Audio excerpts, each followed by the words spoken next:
Er det en jordfræser? Hvad? Er det Anton Jordfræser? Anton Jordfræser.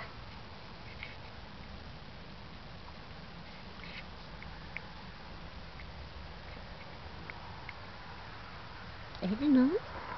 Er det nogen, der skal have lege med? Nå, du skal lave en pølse. Og det var dygtigt, skat. Det var sørme dygtigt.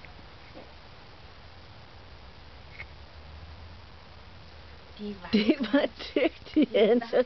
Ja, det var så dygtigt, skat. Ja, det var dygtigt. Hvor blev du af? Så om bagved dig. Det var flot, og så var det jo rigtigt. Skal vi lave en Der var du fanget en sten igen.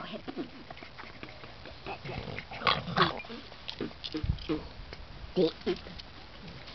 Anton, kan jo spytte stenen ud.